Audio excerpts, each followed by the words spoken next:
اعوذ باللہ من الشیطان الرجیم بسم اللہ الرحمن الرحیم ان اللہ وملائکتہ یصلون علی النبی یا ایہا الذین آمنوا صلوا علیہ وسلموا تسلیما اللہم صلی علی سیدنا و نبینا و شفیعنا و مولانا محمد وعلی آل محمد وبارک وسلم۔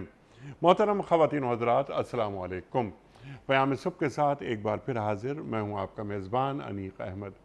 خواتین و حضرات، پیام صبح میں ہم اپنے وطن کے جید علماء سے سیکھتے ہیں قرآن کریم۔ قرآن کریم کی چند آیات ہم منتخب کرتے ہیں اور ان آیات کو ہم رکھتے ہیں جید عالم دین کی خدمت میں، اور جو ذہنوں میں ہمارے چھپے ہوئے سوالات ہوتے ہیں ان سوالات کو پیش کیا جاتا ہے تاکہ حاصل کیا جائے قرآنی علم، ایک عالم دین سے سیکھا جائے سیدھا راستہ، سیکھا جائے کہ قرآن کریم ہمیں وقار سے رہنا کس طرح سکھاتا ہے۔ خواتین و حضرات، یہ پیر، منگل، بدھ اور جمعرات، یہ 4 دن قرآن کریم کی مختلف آیات پر گفتگو فرماتے ہیں ہمارے محترم علماء، اور جمعہ اور ہفتہ 2 دن رکھے ہیں ہم نے سوال و جواب کے لیے، آپ کے سوالات اور مفتی صاحب کے جوابات قرآن و سنت کی روشنی میں۔ خواتین و حضرات، آج ایک چھوٹی سی آیت سورہ زاریات کی آیت نمبر 55 کا انتخاب کیا ہے ہم نے آج کے پروگرام کے لیے۔ وَذَكِّرْ فَإِنَّ الذِّكْرَ تَنفَعُ الْمُؤْمِنِينَ۔ خواتین و حضرات، اللہ کے رسول صلی اللہ علیہ وآلہ وسلم سے فرمایا جا رہا ہے کہ آپ نصیحت کرتے رہیے، کیونکہ نصیحت ایمان لانے والوں کے لیے نفع بخش ہوتی ہے، نافع ہے۔ آیت مکمل ہو گئی۔ خواتین و حضرات، اس میں بہت سارے پہلو ہیں، بہت سارے نکات وہ سامنے آئیں گے۔ سب سے پہلا سوال تو ہم یہی رکھیں گے کہ نصیحت کسے کہتے ہیں۔ یہاں پر وذکر کا ذکر ہوا ہے، تو یہ وذکر سے کیا مراد؟ ذکر قرآن کریم میں کن کن معنوں میں آیا ہے اس سے بھی جوڑیں گے۔ قرآن کریم کو ذکر اللہ تعالیٰ فرماتا ہے اِنَّا نَحْنُ نَزَّلْنَا الذِّكْرَ وَإِنَّا لَهُ لَحَافِظُونَ۔ اللہ اکبر۔ خواتین و حضرات، بہت ساری آیات قرآن کریم کی ہم لیں گے، نکالیں گے قرآن کریم سے اس ذیل میں تاکہ ان سے ہم استفادہ کریں۔ خواتین و حضرات، یہاں ایک بات اور میں کہتا چلوں اس سے پہلے کہ میں جاؤں اپنے معزز مہمان کی جانب، کہ یہاں پر فَإِنَّ الذِّكْرَ تَنفَعُ الْمُؤْمِنِينَ کی بات ہو رہی ہے کہ یہ جو نصیحت ہوتی ہے مومنوں کو، اہل ایمان کو فائدہ پہنچاتی ہے۔ تو کیا قرآن کریم کی یہ آیات اور قرآن کریم کے ذریعے نصیحت صرف اہل ایمان کو فائدہ پہنچاتی ہے، یا قرآن جو کہ ھدی للناس ہے تمام انسانیت کو یہ فائدہ پہنچاتی ہے یہ کتاب؟ تشریف فرما ہے محترم مفتی ارشاد احمد اعجاز صاحب۔ خواتین و حضرات، مفتی ارشاد احمد اعجاز صاحب ہمارے ملک کا ایک جانا مانا نام، قدیم ہو جدید ہوں، مسائل خواہ کیسے بھی ہوں ان پر گہری نگاہ۔ ایک دنیا کو آپ نے بڑے قریب سے دیکھا، فائنینس آپ کا خاص شعبہ ہے، فارغ التحصیل ہیں آپ دارالعلوم کراچی سے، اور ڈاکٹریٹ بھی آپ کا جامعہ کراچی سے ہے۔ مفتی ارشاد صاحب کو خوش آمدید کہتے ہوئے پروگرام کا آغاز اللہ تعالیٰ کے بابرکت نام سے، سورہ زاریات آیت نمبر 55۔ اعوذ باللہ من الشیطان الرجیم، بسم اللہ الرحمن الرحیم۔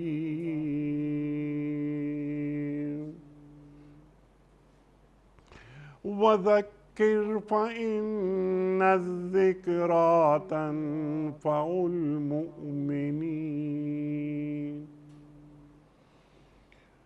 وَذَكِّرْ فَإِنَّ الذِّكْرَىٰ تَنفَعُ الْمُؤْمِنِينَ۔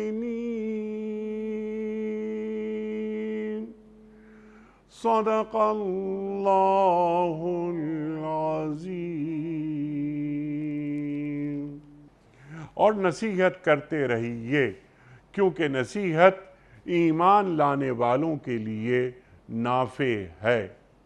خواتین حضرات، مفتی ارشاد صاحب کی خدمت میں اس سے پہلے کہ ہم رکھیں آج کے پروگرام کے حوالے سے پہلا سوال، کل کے پوچھے گئے سوال کا درست جواب اور آج کا سوال۔ کل کا سوال ہمارا یہ تھا کہ غزوہ خندق کا دوسرا نام کیا ہے؟ درست جواب غزوہ احزاب۔ خواتین حضرات، آج کا سوال نوٹ فرما لیجئے، غسل کے کتنے فرائض ہیں؟ 3، 2 یا 4؟ جو درست جواب آپ سمجھتے ہوں روانہ فرمائیے۔ ہمارے فون نمبرز ہیں 0092224527009۔ ہمارا دوسرا فون نمبر ہے 0092224300980۔ ہمارا ای میل ایڈریس ps@duniatv.tv۔ ہمارا واٹس ایپ کا نمبر 009232182509194۔ مفتی صاحب ارشاد فرمائیے، چھوٹی سی آیت، اور بلکہ اس آیت کو آپ اپنی گفتگو میں اکثر پڑھتے ہیں، یہ آیت میں نے نوٹ کی ہے یہ بات۔ نصیحت کرتے رہیے، اللہ کے رسول صلی اللہ علیہ وآلہ وسلم سے اللہ مخاطبت فرما رہا ہے اور آپ کے ذریعے پوری امت تک یہ بات پہنچ رہی ہے۔ نصیحت کسے کہتے ہیں؟ بسم اللہ الرحمن الرحیم، نحمدہ و نصلی علی رسولہ الکریم۔ انیس صاحب، یہ جو آیت ہے بہت چھوٹی سی آیت ہے، لیکن یہ ایک بہت بڑا باب ہے۔ جی ہاں، اور اگر آپ دیکھیں کہ ہمارے یہاں جو اصلاحی کوششیں تصوف اور مشائخ کی یہاں ہوتی ہیں، جی ہمارے یہاں جو واعظ ہوتے ہیں، ہمارے یہاں جو تلقین کی جاتی ہے، جی ہاں، سب کا سب یہ ساری چیزیں وَذَكِّرْ فَإِنَّ الذِّكْرَىٰ تَنفَعُ الْمُؤْمِنِينَ کے تحت آتی ہیں۔ جی ہاں، ہمارے یہاں چاہے مسجد کے اندر قائم ہونے والے حلقے ہوں، مسجد کے خطبے ہوں، ہمارے یہاں جو اکثر پروگرام میں ایک بات آپ کرتے ہیں کہ معاشرے کے اندر خرابیاں دور کرنے کے اندر علماء کا ایک بہت بڑا کردار ہے، تو وہ کردار وَذَكِّرْ فَإِنَّ الذِّكْرَىٰ کے ذریعے متعین اس طرح سے بھی ہوتا ہے کہ جو لوگ نصیحت کرنے کے قابل ہیں وہ خیر کی بات کی تلقین کریں۔ تو یہ اصلاً اللہ تعالیٰ نے ایک بہت بڑا ایک اس کے اندر فلسفہ سکھایا ہے، اور اس کے اندر بہت ساری جو چیزیں ہیں اس میں سب سے پہلے تو آپ نے جو ارشاد فرمایا کہ نصیحت سے مراد کیا ہوتی ہے، نصیحت کسے کہتے ہیں۔ کوئی بھی ایسی بات، ہم اردو محاورے میں جب نصیحت کہتے ہیں، قرآن ایک اصطلاح ہے دین کی، النصیحۃ، اس کی بات نہیں کر رہا، اس کے معنی عام طور پہ علماء خیر خواہی سے کرتے جی ہیں۔ ہاں، اردو میں ہم جس کو نصیحت کہتے ہیں، یہاں پر یہ ذکرہ کا لفظ استعمال کیا گیا، اس سے مراد ہے کہ کوئی بھی خیر کی بات جی جو اللہ تعالیٰ نے انسانوں کے لیے اپنے نبی کے ذریعے اتاری ہے، اس میں کوئی بھی خیر کی بات ہے، وہ عبادت کے حوالے سے ہو، وہ معاملات کے حوالے سے ہو، معاشرت کے حوالے سے ہو، برتاؤ کے حوالے سے ہو، اللہ کے نبی صلی اللہ علیہ وسلم کو اللہ تعالیٰ فرماتے ہیں کہ آپ مسلمانوں کو نصیحت کا سلسلہ ہمیشہ جاری رکھیے۔ بظاہر نہ بھی ہوں ایسے آثار کہ یہ آدمی ہماری بات سن رہا ہے، لیکن قطرہ قطرہ قطرہ جانے سے اللہ تعالیٰ اس کے اندر خیر پیدا فرما دیتے ہیں اور فائدہ ہو جاتا ہے، ٹھیک ہے، یعنی دل کی سرزمین نرم ہوتی رہتی ہے۔ ہوتی رہتی۔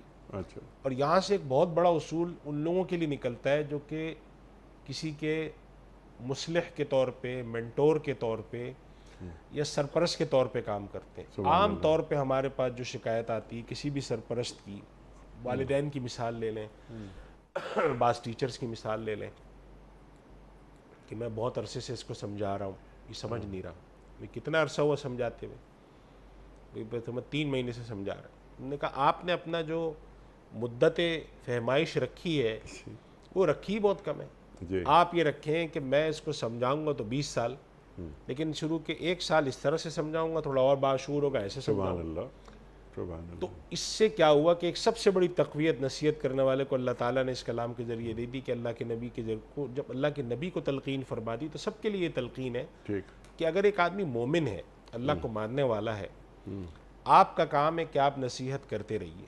ٹھیک ہے، کوئی آپ خیر کی بات کر سکتے ہو کر دیجئے، کوئی اچھائی کی بات کر سکتے ہو کر دیجئے۔ آپ یہ دیکھیں کہ ہمارے یہاں کیا دنیا میں ہر جگہ پہ اقوال زرعی لوگ بتاتے ہیں، نبی کریم صلی اللہ علیہ وسلم کی احادیث مبارکہ میں سے اخلاقیات کے حوالے سے، جیسے 40 حدیث کا بڑا ایک مجموعہ ہمارے یہاں مقبول ہوا تھا، جس میں نبی کریم صلی اللہ علیہ وسلم کی ایک حدیث ہے جس سے آپ صلی اللہ علیہ وسلم نے ارشاد فرمایا کہ اگر میری کوئی احادیث، میری بتائی ہوئی باتیں 40 اگر کوئی شخص امت تک پہنچا دے گا تو اللہ تعالیٰ اس کو فلاں فلاں اجر و ثواب دیں گے۔ اس کی وجہ سے علماء نے 40 حدیثوں کے مجموعے، جب آپ ان 40 احادیث کے بہت مجموعے لکھے گئے، آپ ان کو اٹھا کے دیکھیں تو آپ کو وہ 95-98% نصیحت کی باتوں پہ ملیں گے، مسائل نہیں ہوتے، عموماً کم ہیں بعض میں۔ اور اس کے پیش نظر یہ بات تھی کہ اصلاً جو نصیحت ہے، نصیحت کا جو اصل کام ہے وہ کردار سازی، انسان کی شخصیت سازی، مزاج سازی، کیسا برتاؤ کرنا ہے، کس طرح کا اس کا رویہ خوشی میں ہو، راحت میں ہو، تنگی میں ہو، ترشی میں ہو، غصے میں ہو۔ یعنی جیسے قرآن کریم میں اللہ سبحانہ و تعالیٰ نے جو انسانوں کے معیارات جو فرمائے ہیں تو اس کے اندر یہ بھی ہے نا، فی الباساء والضراء وحین الباس، تنگی میں، مشکل میں، یہ کرتا کیا ہے؟ ایسا تو نہیں ہے کہ جو سورۃ الفجر میں فرمایا کہ جب اللہ نے بہت دے دیا تو اس نے کہا کہ میری تو بہت اللہ نے عزت دی ہوئی ہے، اور جہاں اللہ نے تھوڑا سا مال کم کر دیا تو فیقول ربی اہانن، تو اس نے کہہ رہا یہ دیکھو میرے اللہ نے تو مجھے دنیا جہاں میں ذلیل کر کے رکھ دیا ہے۔ کرتے ہیں لوگ یہ، تو اللہ تعالیٰ یہ سب کرتا ہے کہ بھئی اس آدمی کے اندر یہ کردار پیدا ہوا نہیں ہوا، تو اس کردار کو بنانے میں جو ان کے بڑے ہیں اور ان کے سرپرست ہیں، جیسے اللہ کے نبی صلی اللہ علیہ وسلم تو پورے امت کے سرپرست تھے، امت کے لیے آپ ناصح تھے، تو یہی حکم ہر سرپرست کے لیے، ہر ناصح کے لیے، ہر خیر خواہ کے لیے ہے کہ اس سے قطع نظر کہ سامنے والا کوئی غلط کام کرتا ہے یا نہیں، اور اس سے قطع نظر کہ سامنے والا غلط کام چھوڑتا ہے یا نہیں، آپ نصیحت ضرور کریں۔ آپ نے کہا کہ یہ میرا جو سامنے ایک صاحب ہے یہ تو ماشاءاللہ بہت اچھا آدمی، ان کو نصیحت کی ضرورت ہے کہ نہیں، پھر بھی نصیحت کریں، کوئی نصیحت کی بات ہے، خیر کی بات ہے، جمع ہوئے ہم نے اب چلتے چلتے کہا اچھا بھئی آج ہم جمع ہوئے ہیں کھانے کی ایک محفل پر آئے، جیسے کہ روایت میں آتا ہے کہ جب لوگ جمع ہو کر مجلس سے اٹھنے لگیں تو کچھ نہیں ہوتا تو کم سے کم اللہ کی یاد کے چند کلمات کہہ کے اٹھ جائیں، تو آپس میں تلقین کر لی، نصیحت کر لی۔ اس سے کیا ہوتا ہے کہ آپ کے ذہن میں، شخصیت سازی میں، کردار میں، آپ کی ذہن کی سوچنے کی جو بنت ہے، آپ کے تھنکنگ پیٹرن ہے، ان کے اندر تبدیلی آتی ہے، خیر پیدا ہوتی ہے۔ یہ بات ہے جس کی طرف اللہ تعالیٰ ارشاد فرما رہا ہے تنفع المومنین، وہ ضرور کام آتی ہے، آج نہیں آتی، کل آتی ہے، کل نہیں آتی، پرسوں آتی ہے۔ علی صاحب آپ نے بھی ایسے لوگ دیکھے، ہم بھی دیکھتے ہیں اپنی زندگی میں، بہت سے لوگ ایسے آج سے 20 سال پہلے ایسا تھا آپ تصور نہیں کر سکتے، آج ماشاءاللہ بڑے نیک نظر آتے ہیں، اچھائی کی طرف ہیں، برائی چھوڑ دیتے ہیں۔ آپ جا کے جب ان کی زندگی کو دیکھیں تو وہ کہتے ہیں میں نے فلاں آدمی کی نصیحت سنی تھی، میں نے فلاں کی بات سنی، میرے والد نے سمجھایا تھا، فلاں نے یہ کیا تھا۔ اس وجہ سے ہمارے یہاں علماء ہمیشہ یہ بات کرتے آئے کہ جو آدمی سرپرست ہے وہ اپنی اولاد یا اپنے زیر سرپرست لوگوں کے لیے 2 کام ہمیشہ کرے، ایک کام نصیحت اور دوسرا اس کے حق میں دعا۔ سبحان اللہ، یہ 2 کام ہمیشہ کرے، سمجھائے۔ یعنی ہمارے یہاں کیا ہے اصلاح کا طریقہ، یا تو خوب ڈانٹو ڈپٹو، برا بھلا کہو، ڈنڈے مارو، جوتے مارو، گالیاں دو، یا چھوڑ دو، نہیں۔ اور اگر آپ سے کہے نصیحت کرو تو کہتے ہیں مجھے تو نصیحت کرنا نہیں آتی، نصیحت کرنا تو مسجد کے مولوی صاحب کا کام ہے، نصیحت کرنا فلاں آدمی کا کام ہے، نہیں، نصیحت تو سب کا کام ہے۔ ٹھیک ہے، مولوی صاحب شاید زیادہ کر دیں گے، کوئی شیخ زیادہ کر دیں گے، تو آداب، نصیحت کرنے کے آداب ہے۔ اچھا، فذکر انما انت مذکر لست علیہم بمسیطر، اللہ فرما رہا ہے، اور مخاطبت کس سے ہو رہی ہے؟ سرکار دو عالم صلی اللہ علیہ وآلہ وسلم سے۔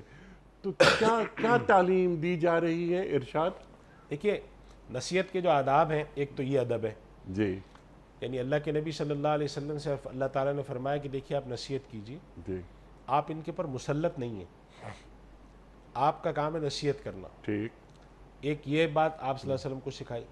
حضرت موسیٰ علیہ السلام کو فرمایا کہ جاؤ فرعون کے پاس، خیر اذهب الى فرعون انه طغى، ایسا سرکش ہے، اللہ اللہ کے مقابلے میں کھڑا ہے، اور جس کا انجام اللہ کو معلوم ہے کہ یہ غرق ہوگا اور جہنم میں جائے گا، اور روز صبح شام ان کے پر آگ پیش۔ اچھا، یہاں پر صرف یہ کہ تنفع المومنین کی بات ہو رہی ہے، جی، لیکن وہاں فرعون وہ اہل ایمان میں سے نہیں تھا۔ جی، تو میں یہاں پہ اس نقطے کی طرف آتا ہوں ابھی میں۔ تو آداب جو آپ نے بات فرمائے کہ نصیحت کا ادب، تو اس لیے ہمارے علماء نے بہت آداب لکھے ہیں، اس میں سے موقع محل کو دیکھ کے کرنا، انداز گفتگو، 3-4 بڑے اہم آداب ہیں۔ ایک تو یہ کہ موقع محل دیکھنا، ہر جگہ آپ نصیحت لے کے نہیں بیٹھ جائیں کہ انسان جو ہے وہ تنگ ہو جائے کہ بھئی یہ کوئی موقع ہے کہ آپ اس موقع پہ کر رہے ہیں. وقت دیکھنا، وقت کیا ہے، کون سی بات مناسب ہے. اور اگر آپ کے پاس نصیحت کا موقع آ گیا ہے تو آپ نے یہ دیکھنا کہ میری بات کرنے کے لیے یہاں پر مجھے کتنی دیر بات کرنی چاہیے. آپ کی بات لوگوں کے لیے دلچسپ رہے، قابل قبول رہے، اس بات کو سب سے فوقیت دینی ہے. آپ اپنی پوری بات کر جائیں یہ ثانوی بات ہے. مجھے موقع ملا، میں نے جا کر آدھے گھنٹے تقریر کی، جب میں اترا تو کسی نے کہا ویسے آپ 3 منٹ میں بات کر دیتے تو زیادہ اچھا تھا. جی. تو اب یہ کیا ہے کہ بعض دفعہ لوگ اس چیز کا خیال کرنا بھول جاتے ہیں کہ بھائی وقت ایسا ہے کہ آپ نے انتہائی مختصر وقت میں بڑی کارآمد بات کرنی ہے. آپ نے جا کر کہا نہیں میرے پاس تو کم سے کم 15 منٹ کی بات ہے. تو نصیحت کے آداب میں سے یہ چیز بھی شامل ہے، اور اس کو سیکھنا پڑتا ہے. یہ نہیں ہوتا کہ بیٹھے بیٹھائے سیکھ جاتا ہے. مناسب بات کی جائے، اخلاق سے بات کی جائے، خیر سے بات کی جائے. فرعون تک کو جاتے وقت اللہ تعالیٰ نے حضرت موسیٰ علیہ السلام سے ارشاد فرما رہے ہیں اللہ تعالیٰ کہ قولا لہو قولا لینا، نرم بات کرو. اور انہوں نے جا کر کہا تھا حل لک الی ان تزکا، تم چاہتے ہو کہ تم پاک صاف ہو جاؤ. یہ نہیں فرمایا کہ تو چاہتا ہے کہ تو جہنم میں نہ جائے، یہ تو چاہتا ہے کہ جو جہنم میں کوڑے نہ پڑے، یہ بات نہیں فرماتے تھے. لیکن پہلا جملہ کہا حل لک الی ان تزکا، تم صاف ستھرے پاکیزہ ہونا چاہتے ہو. تو آدمی کہے گا کہ ہاں بالکل کر دیں مجھے.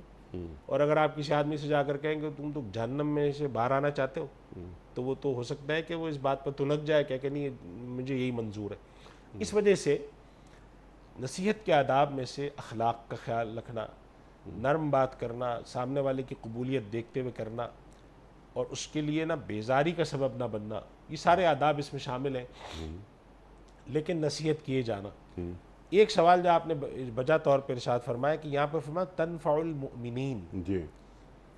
تو کیا نصیحت غیر مومنین کو نافع نہیں ہوتی؟ تو اس سے مراد یہاں پہ کمال نفع ہے. یہ نہیں ہے کہ غیر ان کو بھی نافع نہیں ہوتی. یہاں مراد یہ ہے کہ جب آپ ایک آدمی اللہ پر ایمان لے آیا لیکن عمل میں کمزور ہے، اخلاق میں اس درجے کا نہیں ہے، تو اس کو جب آپ نصیحت کرتے رہیں گے وہ اللہ کو من حیث المجموع تو مانتا، نصیحت اس کے لیے فوری نافع کامل ہے. اس آدمی کو آپ نصیحت سب سے پہلے ایمان کی کریں گے کہ وہ ایمان لے آئے، اس کے بعد اس کے لیے باقی نصیحتیں نافع ہیں. اسی وجہ سے قرآن کریم میں جو احکام ہیں اس کے اندر بعض اوقات غیر مسلموں اور مسلموں کا فرق نہیں کیا گیا ہے. یا ایھا الذین آمنوا بھی کہا گیا اور یا ایھا الناس بھی کہا گیا ہے.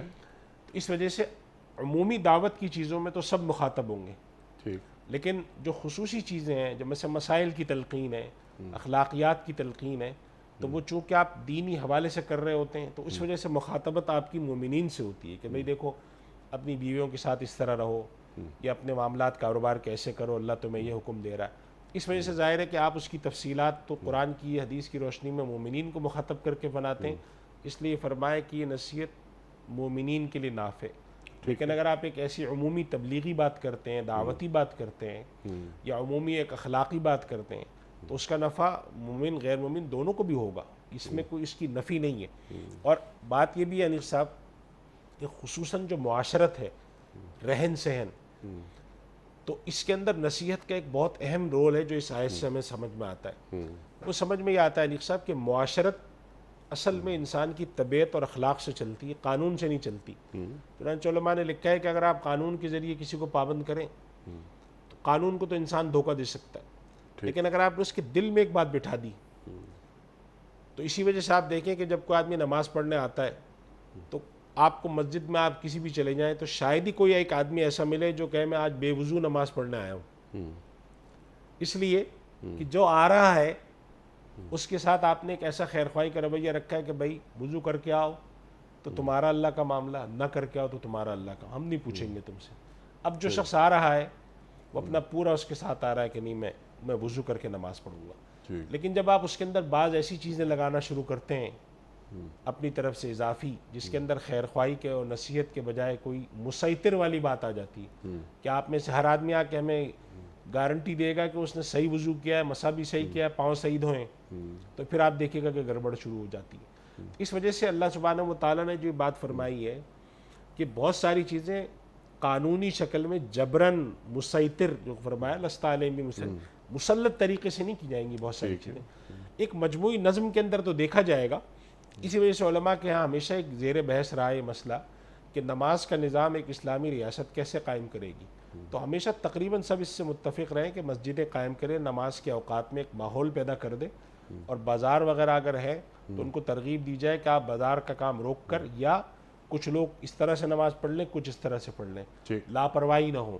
لیکن ہر شخص کو روک کر یہ نہیں پوچھا جائے گا تم نے نماز پڑھی, یا ہر شخص کو یہ روک کر نہیں پوچھا جائے کہ تم نے روزہ رکھا, یا ہر شخص سے روک کر اس سے یہ نہیں پوچھا جائے گا کہ تم حج پہ کیوں نہیں جا رہے. ٹھیک ہے, اور یہ بھی کام ایک حاکم وقت کا ہوتا ہے نا, جس جانب آپ نے اشارہ فرمایا کہ وہ الذین ان مکناہم فی الارض اقاموا الصلاۃ وآتوا الزکاۃ. اچھا, وہ امر, اور پھر اگلی جو آگے جو حصہ ونہوا عن المنکر, اللہ اکبر, کہ نیکی کا حکم دیں گے, برائی سے روکیں گے. تو کون نیکی کا حکم دے گا اور برائی سے روکے گا؟ جو صاحب امر ہے, اقتدار ہوگا. جی, جو صاحب امر کے پاس ایک درجہ ہوتا ہے, جی, اور نصیحت والا. تو صاحب امر ایک حد تک جا کے رک جاتا ہے کہ میں اس سے آگے نہیں جاؤں گا, کیونکہ اس سے آگے میرا معاملہ نہیں ہے. اس سے آگے پھر نصیحت کا کردار شروع ہوتا ہے. اور اللہ تعالیٰ فرماتے ہیں کہ انسان کی اخلاقی ساخت, اس کا کردار, اس کا سوچ کا سمجھ کا ڈھانچہ سانچہ, یہ ساری چیزیں صحیح طور پہ بنانے میں نصیحت کردار ادا کرتی ہے. اور انیس صاحب, حقیقت بھی یہی ہے کہ جن لوگوں نے اپنے خاندان کے بڑوں یا بزرگوں کی صحبت میں گزارا ہوتا ہے وقت, تو انہوں نے نصیحت ہی تو کی ہوتی, ٹھیک ہے, کبھی انہوں نے ڈانٹا ہوتا ہے. جی ہاں, لیکن زبان سے زیادہ انہوں نے اپنے کردار سے نصیحت کی ہوتی ہے. کردار سے کی ہے, جی, اپنے سے کی ہے. میں نے ایک نصیحت پڑھ رہا تھا, بڑی اچھی لگی مجھے. میں پروگرام میں ایک دفعہ اور بھی عرض کی تھی. میں پڑھ رہا تھا کہ ایک صاحب اپنے بیٹے کے ساتھ مسجد میں داخل ہوئے تہجد کے وقت. عربوں میں رواج ہے کہ تہجد کے وقت مسجد کھل جاتی ہے. اندر جا رہے تھے تو کچھ لوگ مسجد میں سو رہے تھے. بیٹے نے کہا ابا جان یہ لوگ تو سو رہے ہیں. تو باپ چلتے رہے, کچھ نہیں بولے. اندر جانے کے بعد کہنے کہ بیٹے اگر تم گھر پہ سوئے رہتے تو زیادہ اچھا تھا جو تم نے جملہ بولا ہے, کیونکہ تمہارے دل میں یہ بات آ گئی کہ میں تہجد پڑھنے آیا ہوں, میں ان سے بہتر ہوں. اب وہ ایک نصیحت. اسی طرح ایک اور نصیحت میں نے پڑھی کہ ایک صاحب کہنے لگے کہ میں تراویح پڑھا کے نکلا اپنے والد کے ساتھ, تو کوئی 15-20 ہزار لوگوں کا مجمع تھا, 700-800 گاڑیاں تھیں. تو میں نے باہر نکلتے ہوئے کہا ابو آج تو بہت لوگ آئے ہوئے, دیکھیں کتنی گاڑیاں ہیں. کہنے کہ میرے والد کچھ نہیں بولے, گھر پہنچے, جب ہم بستر پہ جا کے لیٹنے لگے تو فرمانے کے بیٹے آج مسجد میں ہر آدمی اللہ کے لیے آئے تھے سوائے تمہارے. تمہارے دل میں یہ خیال آیا کیسے کہ میرے لیے 500 گاڑیاں کھڑی ہیں مجھے سننے کے لیے. اس کا مطلب ہے کہ تم غیر اللہ کے لیے گئے تھے. تو چھوٹی چھوٹی نصیحتیں, بروقت نصیحتیں انسان کی شخصیت میں, وہ کہتے ہیں کہ میرے لیے نصیحت بن گئی زندگی میں کہ میرے لیے یہ چیز بے معنی ہونی چاہیے. میں کیا اللہ کے لیے کر رہا ہوں, کیا بندوں کے لیے کر رہا ہوں. یہ وہ چیز ہے جو کہ تنفع المومنین ہے, کہ آپ قانون کے ذریعے خاص لیول تک تو لا سکتے ہیں, لیکن کردار میں وہ چیز پیدا کرنا کہ انسان کا, جسے ہم کہتے ہیں کہ انسان سب کے سامنے اور خلوت میں اور سب کے سامنے جلوت میں, تنہائی میں اور سب کے سامنے ایک جیسا ہو, سبحان اللہ, اس کے لیے کردار سازی, شخصیت سازی, اور اس کا سب سے مؤثر ہتھیار ہے نصیحت. سبحان اللہ, یہ ہے وہ بات تنفع المومنین. اللہ اکبر. اور ان نصیحتوں کا نتیجہ یہ ہے کہ مومن کی تنہائی بھی پاکیزہ ہوتی ہے. تو وہ نصیحتیں جو آتی ہیں اس کے پاس, وہ حرز جاں بن جاتی ہیں, اس کے جسم کا حصہ, اس کے روح کا حصہ بن جاتی ہیں. تو وہ اس کا رخ, وہ جو ناسے ہے, وہ بندے کا رخ اللہ کی طرف کر کے بیچ میں سے ہٹ جائے, اپنی گفتگو پہنچا دے, اپنی نصیحت پہنچا دے. حق پر لا کھڑا کرنا وہ اللہ کا کام. مجھے ایک نصیحت یاد آتی ہے, ایک صحابی فرماتے ہیں جی کہ میں سفر پہ گیا ہوا تھا, واپس آیا, مسجد میں داخل ہو, لوگ نماز میں سب کھڑے. تو اس زمانے میں نماز میں باتیں کرنا ایسے ہی تھا جیسے طواف میں آپ باتیں کر لیتے ہیں. کہنے لگے میں نے جا کر نماز میں لوگوں سے کہا السلام علیکم, کیا حال ہے. تو کسی نے مجھے نہیں دیکھا, بلکہ ایک آدھ جو کھڑے تھے صف میں, انہوں نے دراصل تیکھی نظروں سے دیکھا مجھے ایسے. تو میں نے کہا کہ بھائی ستیہ ناس ہو, میں نے ایسا کیا کر دیا ہے. پھر بھی کسی نے کوئی جواب نہیں دیا. تو وہ کہتے ہیں کہ میرے ماں باپ قربان ہوں, اللہ کی نبی صلی اللہ علیہ وسلم پہ ایسی اعلیٰ طریقے سے نصیحت فرماتے تھے. سلام پھیر کے جب فارغ ہو کے میں پہنچا تو آپ نے فرمایا کہ بھائی اللہ کی جو ذکر کی چیزیں ہیں, نماز ہیں, یہ باتوں کے لیے نہیں ہے, یہ صرف اللہ کے کلام اور ذکر اور اس کے لیے. یعنی کہ ان کو صحابی چونکہ سفر سے آئے تو ان کو معلوم نہیں تھا, تو آپ نے بلا کے نصیحت کی کہ بھئی آئندہ سے نماز کے اندر صرف قرآن ہوگا, تلاوت ہوگی, ذکر ہوگا, اور کچھ نہیں ہوگا, باتیں نہیں ہوں گی انسانوں کی. تو مطلب یہ کہ یہ نہیں کہ نماز سلام پھر کی ڈانٹ پھٹکار ہوتی اور وہ آپ صلی اللہ علیہ وسلم کا عمومی مزاج تھا. اور ایسے دسیوں واقعات ہیں کہ کسی نے آ کر آپ کے گلے میں کپڑا ڈال کے کھینچ لیا. تو مسجد میں ایک دیہاتی سے کہیں سے دور سے صحابی آیا, انہوں نے کونے میں صحن میں بیٹھ کے پیشاب کر دیا, فرمایا نہیں بھائی, بلا کے نصیحت کر دی ان کو. تو یہ نصیحت کے آداب اور نصیحت کے ذریعے بہت گہری بات کرنا. اللہ کے نبی صلی اللہ علیہ وسلم نے اپنی جو صفات بیان فرمائی ان میں ایک صفت فرمائی اوتیت جوامع الکلم, کہ اللہ تعالیٰ نے مجھے جامع کلمات کا علم عطا فرمایا. تو آپ وہ بھی امت کو نصیحت کی اس طرح کی چیزیں سکھاتے تھے. سبحان اللہ, سبحان اللہ. اچھا, ایک تو ناصح کا کردار جیسا کہ آپ نے بات فرمائی, قول اور فعل میں تضاد نہ ہو, گفتار کردار ایک ہی ہو. نصیحت کرنے والا پیش نظر قرآن کو رکھے, احادیث کو رکھے, مسلک کو نہ رکھے. انیق صاحب, نصیحت کے اندر دو باتیں ہونی چاہیے. جی. نصیحت ہمیشہ ایک تو ہونی چاہیے بڑے کینوس والی, جامع, بڑی بات ہو. جی. ایک تو یہ بات ہو. دوسری بات ہے کہ وہ آپ کے جس چیز کی نصیحت کر رہے ہیں وہ عمل کے ساتھ نہ کچھ لگا بھی کھاتی ہو. سبحان اللہ, سبحان اللہ, سبحان اللہ. آپ خود تو کچھ اور کرتے ہو, ٹھیک, اور بلا کر نصیحت, منہ میں سگریٹ پیتے ہوئے آپ کہیں کہ تم سگریٹ مت پینا, میری بات اور ہے. دوسری بات ہے کہ بہت ہی تنگ نظر قسم کی نصیحت کی آپ نے, تو یہ غلط ہے. جو مسلک کی بات آپ فرما رہے ہیں یا اس حوالے سے جو چیزیں ہمارے یہاں کی جاتی ہیں کہ آپ اجتماعی طور پر اگر کوئی کام اجتماعیت والا ہے تو پھر آپ اس کو تنگ نہ کریں. اگر کسی کام میں انسانی نقطہ نظر سے بات کی ضرورت ہے تو آپ انسانی نقطہ نظر سے کریں. اگر کسی بات پر اسلامی نقطہ نظر سے بات کرنی کی تو من حیث الاصلاح سے بات کریں. یا بالکل خاص تنگ کر کے ایسی چیز بتانا جو کہ میرے ساتھ چلتی ہو دوسرے کے ساتھ نہ چلتی ہو, جس سے اصل مقصد جس کے اندر ہمارا شیرازہ بندی کے بجائے شیرازہ بکھیرنے کا ہوتا ہو, تفرقے کا ہوتا ہو, یا اپنی جس کے لیے زیادہ میں صحیح اصطلاح استعمال کروں گروہ بندی اصل میں جس کا مقصود ہوتا ہو, وہ نصیحت پھر نصیحت نہیں ہوتی. یا جس کا مقصود خیر کے بجائے کوئی اور بات ہوتا ہو تو پھر وہ نصیحت نافع نہیں ہوتی. اس وجہ سے اللہ سبحانہ و تعالیٰ نے جو قرآن کریم میں سورۃ العصر میں تعریف فرمائی ہے تو تواصی بالحق, تواصوا بالحق, آپس میں ایک دوسرے کو تلقین کرتے ہیں درست بات کی, اچھی بات کی. اور ہمارے یہاں بعض بزرگوں کا یہ معمول تھا انیق صاحب کہ وہ دو کام کرتے تھے. ایک تو یہ کرتے تھے کہ احادیث کے اندر ایسے ابواب ہیں باقاعدہ جس کو الزہد والرقاق کے نام سے بھی کہا جاتا ہے, کہ جس کے اندر اس طرح کی احادیث ہیں, جس کے اندر اس طرح کی اللہ کے نبی صلی اللہ علیہ وسلم نے دنیا کی, آخرت کی, اجر و ثواب کی باتیں کی. تو وہ کبھی کبھی پڑھا کرتے تھے کہ یہ پڑھو ذرا سا, اس سے دل کو ایک نصیحت ملتی ہے. یا کسی کی سنا کرتے تھے کہ فلاں بزرگ کی ذرا ہمیں کوئی آواز لا کے سناؤ. انہوں نے ایک دفعہ اخلاص کے موضوع پہ بڑا اچھا درس دیا تھا, میرے اندر کچھ اخلاص کم ہو رہا ہے وہ میں سنوں گا.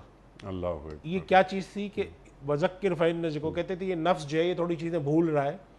کسی نے اخلاص کے موضوع پر, کسی نے تعلق بالقرآن کے. اتنے ماشاءاللہ ہمارے یہاں اب تو میڈیا کے پر ہزارہا دروس موجود ہیں جن کے درس کو سن کر آپ کو اطمینان ہوتا ہو. آپ اس میں سے سلیکشن بنا لیں کہ کبھی کبھی نصیحت پر ہر آدمی کو تھوڑا انالیسس کرنا چاہیے. شاید میرے میں اخلاق کی کمی ہے, شاید میں غصے کا تیز ہوں, تو کوئی غصے کے موضوع پر چند احادیث سن لی جا کر کہ اللہ کے نبی صلی اللہ علیہ وسلم نے یہ فرمایا ہے. کسی نے جا کر دیانت کے اوپر سن لی, کسی نے قیامت کے علامات پہ. اس سے کیا ہوتا ہے, اپنے نفس کی تھوڑی سی تربیت کریں. ہمارے ہاں یہ کام چھوٹ گیا ہے. میں جو بات عرض کرنا چاہ رہا تھا کہ یہ نصیحت دوسروں کے ساتھ ساتھ انیق صاحب اپنے کو بھی ہوتی ہے, اور یہ زیادہ بڑی نصیحت ہے. اور عام طور پہ جب ایک آدمی عمر میں آ جاتا ہے, 40-50 سال کا ہو جاتا ہے, ہماری عمر میں آ جاتا ہے, تو ان کے بڑے عموماً یا دنیا میں کم رہ جاتے ہیں یا بہت ضعیف ہو چکے ہوتے ہیں, ان کو تلقین کرنے والا کوئی نہیں ہوتا. تو اس وقت خود نصیحت حاصل کرنے کے دو بہت اہم ذریعے ہیں, تواصی بالحق, آپس میں بیٹھ کے تلقین کی جائے. ایک صحابی جب دوسرے صحابی سے جدا ہوتا تھا اس سے قبل کیا وہ نصیحت نہیں کرتے تھے ایک دوسرے کو؟ انیق صاحب ہر جگہ ہوتی تھی نصیحت, ہر جگہ, کوئی خیر کی بات, کوئی ڈھنگ کی بات, بلکہ محفلوں کے آداب میں یہ بات سمجھی جاتی تھی کہ کوئی بڑا آیا محفل سے جاتے وقت ان سے درخواست کی کہ کوئی ایک چلتے چلتے کوئی اچھی نصیحت کی بات ایسی فرما جائے جو ہمارے کام آئے. اللہ اور وہ کوئی اپنے تجربے سے کوئی بہت سیکھی ہوئی بات، کوئی ایسی تلقین والی بات سے سمجھا کے جاتے تھے. تو یہ ایک ادب تھا. اس کا مقصود یہ تھا کہ بھئی ہم اپنے آپ کو سمجھنے لگے کہ ہم تو بہت بڑے ہو گئے اور ہمیں کوئی سمجھانے والا نہیں رہا، تو ہو سکتا ہے کوئی خیر کی بات یہاں سے مل جائے، کسی کی بات سن لی. تو یہ بھی ایک مزاج ہونا چاہیے کہ خیر کی بات ہمیں شاید فلاں آدمی کے درس سے سننے کو مل جائے، یا فلاں آدمی نے بات کی. نصیحت کرنے والے کے مزاج میں صبر کتنا ہونا چاہیے؟ نصیحت کرنے والے کے مزاج میں صبر بہت ہونا چاہیے. اور اس کی وجہ یہ ہے کہ بسا اوقات نصیحت کے رد عمل میں آپ کے سامنے دو باتیں آتی ہیں. ایک تو ہوتی ہیں کہ لوگ کہتے ہیں کہ بھئی یہ کیا تم ہمارے پیچھے روز روز آ جاتے ہو، فضول باتیں کرتے رہتے ہو، بھاگو یہاں سے. اور دوسرا یہ ہوتا ہے کہ سامنے والے چپ چاپ سنتے رہتے ہیں اور وہی کام کیے جاتے ہیں، آپ کو رد نہیں کرتے. تو میں نے جیسے پروگرام کے شروع میں عرض کیا تھا نا کہ لوگ کہتے ہیں کہ میں بڑا سمجھا کے تنگ آ گیا ہوں. جی ہاں. نصیحت کے اندر سب سے بڑا جو آپ کے ایک رکاوٹ یا ہرڈل ہوتا ہے وہ یہ ہوتا ہے کہ آپ جس کو سمجھا رہے ہیں، مثلا آپ کا بیٹا ہے، جی آپ کہہ رہے ہیں میں اس کو کب سے سمجھا رہا ہوں، یہ بازی نہیں آتا. میں نے کہا کتنا عرصہ ہو گیا؟ 5 سال سے سمجھا رہا ہوں. میں نے کہا 5 سال نہیں ہے، کم مدت ہے. آپ اس کی مدت رکھیں کہ 30 سال کے ہونے تک میں اس کو سمجھاؤں گا. البتہ 5 سال سے 8 سال کی عمر تک الگ طریقے سے سمجھانا ہے، 8 سے 12 الگ ہے، 12 سے 17 الگ ہے. ہر زمانے کے لحاظ سے نصیحت کے طریقے، بات کرنے کے طریقے، جسے ہم کہتے ہیں کہ اس کی تربیت ہے، پیرنٹنگ ہے، مینٹورشپ ہے، جی ہاں. ہر کے منہج طریقے الگ الگ ہیں. ہو سکتا ہے کہ آپ ایک آدھ دفعہ بات کر کے ایک تھپڑ مار کے ڈانٹ کر الجھ کر چھوڑ دیں. آپ کے اندر برداشت ہونی چاہیے، بار بار ایک بات کو جا کے کر سکیں. اور سامنے والا اگر آپ کی بات کو رد کرتا ہے تو خاموشی سے سن لیں. بہت طریقے سے کوئی بات ایسی کر دیا کرے. اللہ کے نبی صلی اللہ علیہ وسلم کو اللہ تعالیٰ نے فرمایا کہ آپ جب جا کے ان مشرکین مکہ کو نصیحت کرتے ہیں تو یہ جواب میں گالیاں بھی دیتے ہیں، غلاظتیں پھینکتے ہیں آپ پہ، سب کچھ کرتے تھے یہ لوگ. تو آپ نے فرمایا کہ آپ ان سے جا کے کہہ دیجئے لا اسألکم علیہ اجرا الا المودۃ فی القربى، میں تم سے کوئی اجر نہیں مانگتا، میں جو تمہیں بتا رہا ہوں آپ. ہاں بس یہ کہ قرابت داری، رشتہ داری کا جو ایک مروت اور پاس ہے، لحاظ ہے وہ رکھو. میرا تم سے ایک رشتہ ہے، ٹھیک ہے. تم میں رہا ہوں، مجھے تم دیانتدار سمجھتے ہو. فقد لبثت فیکم عمرا من قبل افلا تعقلون. بات کرنا ہے بات سن لو. یہ کیا کہ تم رد عمل میں اس قسم کی بدتمیزی اور بےہودگی کرتے ہو. تو یہ بات ہے کہ نصیحت. اچھا، اللہ کے رسول صلی اللہ علیہ وآلہ وسلم پر ایک آیت اور اتری اسی سلسلے میں، جب آپ کو تکلیف ہوتی تھی کہ اتنا وقت میں نے لگایا، نصیحت کر رہا ہوں کہ تم ایمان لے آؤ، یہ کفار، یہ مشرکین، تاکہ دین کو تقویت حاصل ہو نا. تو لعلک باخع نفسک الا یکونوا مومنین، جبریل لے کر آ گئی یہ آیت. اللہ اکبر. اللہ کے رسول آپ ارشاد فرمائیے. یہ دو جگہ ہے، لعلک باخع نفسک الا یکونوا مومنین، لعلک باخع نفسک علی آثارہم جی ہاں. ان لم یؤمنوا بہذا الحدیث اسفا. اپنے آپ کو آپ بالکل ہلاکت میں ڈالے رہیں گے، یا بالکل جسے کہتے ہیں ہلکان کیے جائیں گے اپنے آپ کو.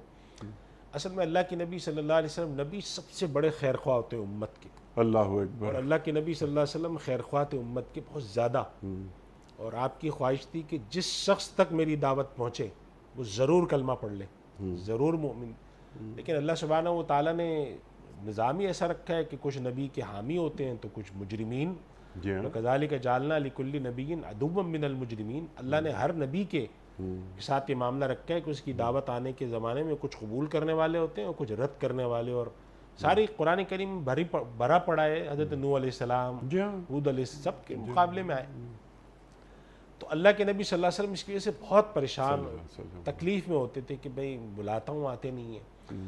حتیٰ کہ جب آپ پر طائف کے لوگوں نے بدسلوکی کی تو بد دعا بھی نہیں دی آپ نے، کہ اللہ ہو سکتا ہے ان کے اولادوں میں کوئی اچھے لوگ نکل آئیں.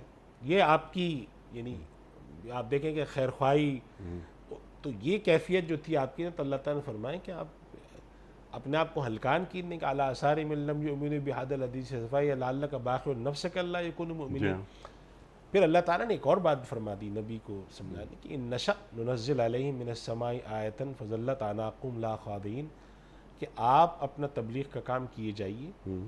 جو جواب دے دیتا ہے تو ٹھیک ہے، نہیں دیتا تو آپ اتنے ہلکان اور پریشان نہ ہو. اللہ تعالیٰ نے آپ کو ایک تسلی دی کہ آپ پریشان نہ ہو. اگر اللہ زبردستی ایمان ان سے کروانا چاہتا تو یہ تو ایک لمحے میں سر ٹیک کر اللہ پر ایمان لے آئیں، یہ تو کچھ بھی نہیں ہے. صحیح بات. اللہ تعالیٰ ایسی آسمان سے چیز اتار دے کہ سب. لیکن یہ دنیا اللہ تعالیٰ نے فرمایا ہم نے نہیں بنائی ایسی. اللہ کے نبی صلی اللہ علیہ وسلم کو اس بات کا علم تھا. نبی امت کے اندر اللہ کے نبی صلی اللہ علیہ وسلم اپنی مخلوق اللہ کی مخلوق میں سب سے بڑے عالم ہیں. تو اللہ کے نبی صلی اللہ علیہ وسلم کو جو اللہ تعالیٰ بات فرما رہے تھے اللہ کے نبی کو معلوم تھی, لیکن تسلی ہے چونکہ نبی صلی اللہ علیہ وسلم رحمت للعالمین تھے, تو اس رحمت للعالمین ہونے کے تقاضے کے تحت آپ کے اوپر اس بات کا بہت غلبہ تھا, اور آپ نے دعائیں بھی کی ہیں, سب کچھ کیا. آپ منافق جب انتقال ہوا, منافق آپ کے صلی اللہ علیہ وسلم کو اس بات کا علم تھا, لیکن چونکہ سفارش کی ممانعت نہیں آئی تھی تو پھر بھی آپ نے جا کے جنازہ پڑھایا, تو اللہ تعالیٰ نے فرما دیا کہ نہیں, استغفر لہم او لا تستغفر لہم, نبی آپ بہت بڑے ہیں لیکن ان کے لیے آپ کچھ بھی استغفار کر دیں, اللہ ان کو نہیں بخشے گا. اور وجہ بھی یہی بتا دی کہ ذالک بانہم کفروا باللہ ورسولہ, یہ نہیں ہے کہ نبی جن کے لیے آپ پڑھ رہے ہیں انہوں نے آپ پر ایمان ہی نہیں لائے, تو ان کے بارے میں آپ کی سفارش ہم قبول نہیں کریں گے. باقی جس کے لیے بھی اللہ سبحانہ و تعالیٰ نے دوسری جگہ فرمایا نبی اگر استغفار کر دیتے تو ان کی بخشش ہو جاتی. اس وجہ سے اس نصیحت کے اندر یہ بات کی تلقین فرمائی اللہ تعالیٰ نے کہ آپ اس میں نہ ہو, آپ اپنا کام کیے جائیں, نصیحت کر دیں لوگوں کو. انما انت مذکر لست علیہم بمسیطر, بس آپ چھوڑ دیں, اس کے بعد یہ نہیں کرتے پیچھے پڑھ کے ہلکان ہو کر مت کریں. نصیحت کر دی بھائی, تمہیں بات بتا دی. ہاں اس کا یہ مفہوم نہیں ہے, بعض دفعہ لوگ اس کے مفہوم دیتے ہیں کہ بھائی میں نے اس کو بلایا اور ایک پرچہ پڑھ دیا اس کے سامنے. یہ مطلب نہیں ہے اس کا کہ آپ نے پرچہ پڑھنے کے بعد میں نے اپنی اولاد کو بلا کے سمجھا دیا ہے کہ تمہیں کرنا ہے کرو, نہیں کرنا میرا کام ختم. ایسے نہیں ختم ہوتا. عملی طور پہ بھی بعض دفعہ آپ کو کچھ سپورٹ دینی پڑتی ہے. مثلا ایک بچہ ہے وہ کوئی غلط کام میں پڑا ہوا ہے, آپ روز بلا کے ایک پرچہ پڑھ دیتے ہیں کہ دیکھو تم غلط کام کر رہے ہو. یہ نہیں ہے. ہمارے سارے علماء اس بات پہ متفق ہیں کہ نصیحت سے مراد یا صرف یہ نہیں ہے کہ آپ چند کلمات پڑھ دیں, بلکہ بسا اوقات اس کی آپ فکر بھی کریں گے. ہو سکتا ہے کہ کچھ عملی طور پہ اس کو نصیحت بھی کریں.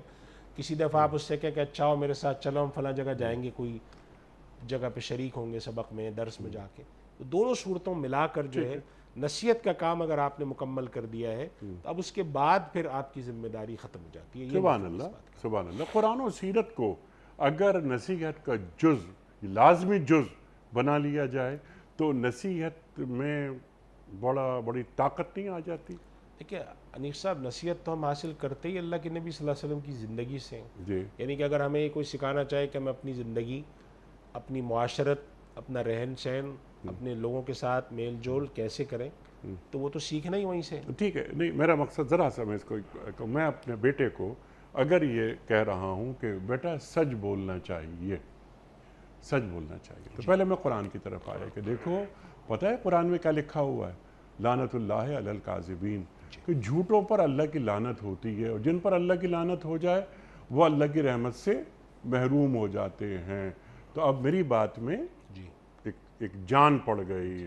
دوسری بات یہ کہ تم اللہ کے رسول صلی اللہ علیہ وآلہ وسلم کی امتی ہو نا, آپ کا اخلاق, صادق کون تھا؟ اللہ کے رسول صلی اللہ علیہ وآلہ وسلم, جو کفار بھی مانتے تھے اس بات کو کہ آپ صادق ہیں. آپ کی زبان مطلب جھوٹ اجنبی ہے آپ کی زبان کے لیے. تو دیکھو تو یعنی ہماری زبان سے جھوٹ نکل جائے, یہ کیسے ممکن ہے؟ مثال کے طور پر تو قرآن اور سیرت کو اگر ہم اپنی گفتگو میں لے آئیں نصیحت کے لیے تو ہماری بات ویسی جاندار ہو جاتی ہے. ایک صاحب جو آپ بات فرما رہے ہیں نا, یہ ایک بڑا تھوڑا سا تفصیلی موضوع ہے, تعلیم کے اندر بھی آتا ہے, اور بعض اس میں ہمارے یہاں کچھ لبرل خیالات کے لوگوں کا بڑا اختلاف ہے. وہ یہ کہتے ہیں کہ آپ انسانی نصیحت, مثلا آپ یہ کہیں کہ سچ بولیں اس لیے کہ انسان کے ضمیر اس سے سیٹسفائی ہوتا ہے. ہمارے یہاں دینی تعلیم کی اور تربیت کے ماہرین ہیں, وہ کہتے ہیں کہ آپ ہر اخلاقی تعلیم و تربیت کا حوالہ دین سے جوڑیں, سرکار دو عالم صلی اللہ علیہ اللہ کے نبی سے جوڑیں, سیرت سے جوڑیں, کہ یہ کام اس لیے صحیح ہے کہ یہ کام نبی نے کہا ہے کہ کرو, یہ کام اس لیے اچھا ہے کہ یہ نبی صلی اللہ علیہ وسلم نے کہا ہے یا اللہ نے کہا ہے. یعنی میں اگر کسی سے کہتا ہوں کہ جھوٹ اس لیے نہیں بولو کہ جھوٹ بولنے سے انسان کی ضمیر پہ بوجھ ہوتا ہے, انسان ضمیر کا قیدی بنتا ہے, یہ بات نفسیاتی طور پہ ٹھیک ہوگی, لیکن میں اگر اس کو یہ سکھاتا ہوں کہ جھوٹ بولنے سے اللہ ناراض ہوتا ہے, جھوٹ بولنے والے پر اللہ کے نبی صلی اللہ علیہ وسلم نے یہ کلمات فرمائے, منافق بھی کہا ہے اس کو, تو اس کی شخصیت پر جو اثر پڑے گا, اس کی شخصیت جس شکل میں تعمیر ہو کے نکلے گی وہ زندگی کے آخری مرحلے تک جائے گا کہ ہاں بھائی. سبحان اللہ. اور اگر ضمیر کے قیدی ہے تو وہ کہہ دے گا بڑا ہو کر کہ میں تو نہیں ہوں ضمیر کا قیدی, جی تو مجھے تو کوئی فرق نہیں پڑ رہا. اس وجہ سے ہم یہ بات کہتے ہیں کہ بچوں کی تعلیم ہو یا تربیت ہو, ہر حوالہ دین سے جوڑیں, ہر حوالہ سیرت سے جوڑیں, تو یہ ایک اسلامی معاشرہ زیادہ بہتر معاشرہ بنتا ہے. اور اگر آپ سیرت سے اور اس سے حوالہ نہیں جوڑتے تو بچہ بڑا ہوتا ہے وہ یہ سمجھتا ہے کہ یہ سب چیزیں میں نے اسکول میں پڑھی ہیں, یہ تو اسکول میں پڑھنے کی تھیں یا کالج میں, باہر کی زندگی میں اس کا کچھ نہیں ہے. چنانچہ آپ عام لوگوں سے بعض دفعہ بات کریں, وہ کہتے ہیں بھائی یہ کتابوں کی باتیں ہیں, باہر یہ سب نہیں ہوتا. تو آپ ان کو سمجھاتے ہیں کہ نہیں, یہ کتاب کی بات نہیں ہے, یہ اللہ اور رسول کی بات ہے.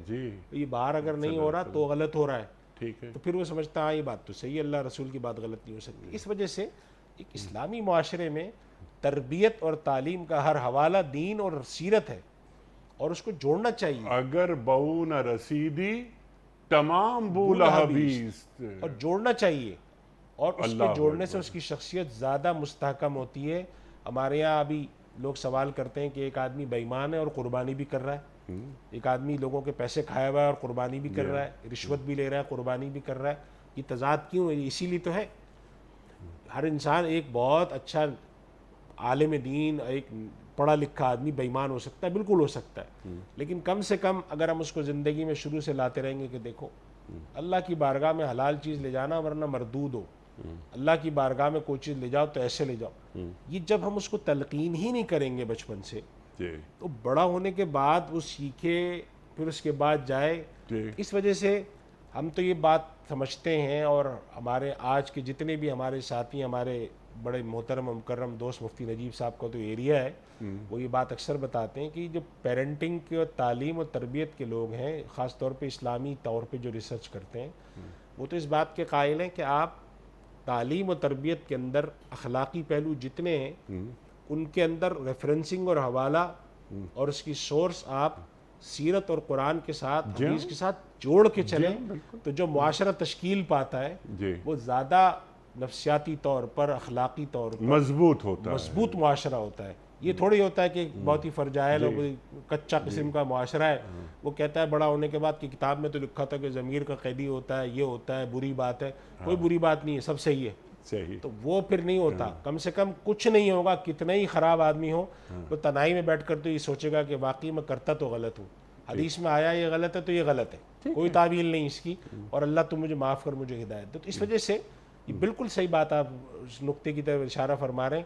یہ اس طرح کی ہمارے یہاں بہت سارے حضرات ہیں, اللہ تعالیٰ معاف فرمائے, ہدایت دے, جنہوں نے اس پر کوشش کی ہے کہ اگر کہیں پر کوئی حوالہ پیدا ہوتا ہے دین سے تو اس کو کاٹ کے اس کو سکھایا جائے. جی وہ دین بیزار لوگ ہیں, بیزار لوگ ہیں. مختلف تعلیمی اداروں میں وہ نوجوانوں کے ذہنوں کو اس طرح آلودہ کر رہے ہیں, ان کی نفسیات کی تربیت. یہ جو بچے ہیں نا ہمارے, معاف کی جاتی بات کر رہی ہے, ہماری نوجوان نسل جو دین سے قریب بھی آنا چاہتی ہے, جانا ہوتا ہے آپ کا بھی ہمارا بھی مختلف تعلیمی اداروں میں, تو ہم یہ دیکھتے ہیں کہ ان بچوں کو جو ذہنی طور پہ جو کنفیوز کیا جا رہا ہے وہ اسی طرح کی باتوں سے کیا جا رہا ہے.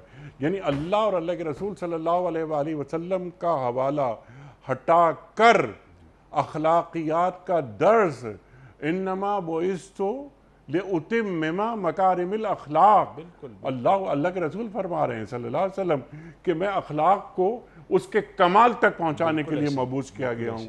تو اللہ کے رسول صلی اللہ علیہ وسلم کو ہٹا کر اخلاقیات, اللہ اکبر, اس کی روک تھام کی شدید ضرورت ہے تاکہ ہماری نسلیں محفوظ رہیں. بالکل ایسا ہمارے نزدیک مفتی صاحب آپ کی اجازت سے, بلکہ آپ ہی سے سیکھا ہے, علماء سے ہم نے سیکھا, ہمارے نزدیک وہ نیکی نہیں جس کو اللہ اور اللہ کے رسول صلی اللہ علیہ وآلہ وسلم نیکی کی سند نہ دیں. بالکل ایسے. اور ہمارے نزدیک وہ بدی نہیں جسے اللہ اور اللہ کے رسول صلی اللہ علیہ وسلم بدی نہ فرما دیں. تو یہ نہیں ہو سکتا, لا تلبسوا الحق بالباطل, حق اور باطل ایک نہیں ہو سکتے, گڑبڑ نہیں کریں اس سے. بڑا واضح ہے. اور یہ جو ہمارے یہاں علم کلام, الہیات, تھیولوجی کا ایک بڑا موضوع ہے کہ حق اور باطل کیا ہے, تو تمام تقریباً اگر ہم ان کو دیکھیں, تھیولوجسٹ ہمارے جو مشہور علم کلام کے ماہرین گزرے وہ اس بات پر متفق ہیں, تقریباً متفق ہیں کہ خیر اور شر کا معیار خدا اور اس کے رسول کا حکم ہے. خدا جس چیز کو کہے گا یہ خیر ہے وہ خیر ہے, اور خدا جس چیز کو شر کہے گا وہ شر ہے.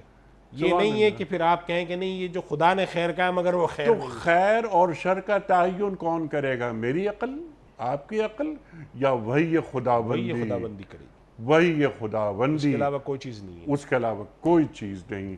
اور عقل کی حد جہاں ختم ہوتی ہے وہی کی حد وہاں سے شروع ہوتی بلکہ ہے۔ عقل کے ساتھ اصل لفظ انیق صاحب جو قرآن بولتا ہے وہ تو خواہشات نفس ہے۔ خواہشات، افرأیت من اتخذ الہہ ہوا، ہوا، بالکل اللہ ایسے ہی۔ اکبر، خواہشات کو معبود بنا لیتے ہیں یہ لوگ، اللہ اکبر۔ تو یہ جو دین بیزار لوگ ہیں مسلمان ریاستوں میں، یہ نکلنا چاہتے ہیں اس گرفت سے کہ یہ کیا ڈھیلا ڈھالا نکلے نظام، ہوئے تو خود ہے، دوسروں کو بھی نکالنا چاہتے ہیں۔ دوسروں کو بھی نکالنا چاہتے ہیں، خاص طور پہ ہمارے نوجوانوں کو، بالکل ایسے۔ کیونکہ ان کے ذہن بالکل فریش ہوتے ہیں تو برین واشنگ کرنا آسان ہوتا ہے۔ میں آپ کا بڑا ممنون، بڑا شکر گزار، آپ تشریف لائے۔ خواتین و حضرات، وذکر ان الذکر تنفع المؤمنین، اللہ کے رسول صلی اللہ علیہ وآلہ وسلم آپ نصیحت کیے جائیں، نصیحت اہل ایمان کو نفع دیتی ہے۔ مفتی ارشاد صاحب نے اس آیت کی تفصیل، بالکل جزیات، تمام باتیں تفصیل کے ساتھ عطا فرمائیں۔ ہم مفتی ارشاد صاحب کے بڑے ممنون ہیں کہ بہت سے پوائنٹس کو آپ نے واضح کر دیا۔ خواتین حضرات، بہت ساری باتیں مزید ہو سکتی ہیں اس آیت کے ذیل میں، لیکن وقت مکمل ہوا۔ کوئز، کل کا سوال ہمارا یہ تھا کہ غزوہ خندق کا دوسرا نام کیا ہے؟ درست جواب غزوہ احزاب۔ آج کا سوال نوٹ فرمائیے، غسل کے کتنے فرائض ہیں؟ غسل کے کتنے فرائض ہیں؟ 3، 2 یا 4؟ جو درست جواب آپ سمجھتے ہوں روانہ فرمائیے۔ ہمارے فون نمبرز ہیں 0092213452709، ہمارا دوسرا نمبر ہے 009222343000980، ہمارا ای میل ایڈریس ps@duniatv.tv، ہمارا واٹس ایپ کا نمبر ہے 009232182509194۔ مفتی صاحب ایک پرچی نکال کر اعلان فرما دیجئے۔ آج کے ونر ہیں، یہ ہیں رضوان صاحب ہیں، لیفٹیننٹ کرنل رضوان صاحب اوکاڑا کینٹ سے۔ لیفٹیننٹ کرنل رضوان صاحب رضوان اوکاڑا احمد کینٹ سے۔ اوکاڑا کینٹ سے۔ آپ کی خدمت میں دنیا ٹی وی کی جانب سے دینی کتب پر مشتمل گفٹ ہیمپر آپ کے اوکاڑا کینٹ بھیجا جا رہا ہے۔ آپ کو بہت بہت مبارک ہو۔ پیام صبح کا اختتام ہوتا ہے ایک قول پر، اور وہ قول ہوتا ہے صاحب نہج البلاغہ امیر المومنین حضرت علی مرتضیٰ کرم اللہ وجہہ کا۔ آپ فرماتے ہیں، خوف کا نتیجہ ناکامی اور شرم کا نتیجہ محرومی ہے۔ خوف کا نتیجہ ناکامی اور شرم کا نتیجہ محرومی ہے۔ سبحان اللہ، سبحان اللہ۔ اپنے میزبان انیق احمد کو کل تک کے لیے اجازت دیجیے۔ خدا حافظ۔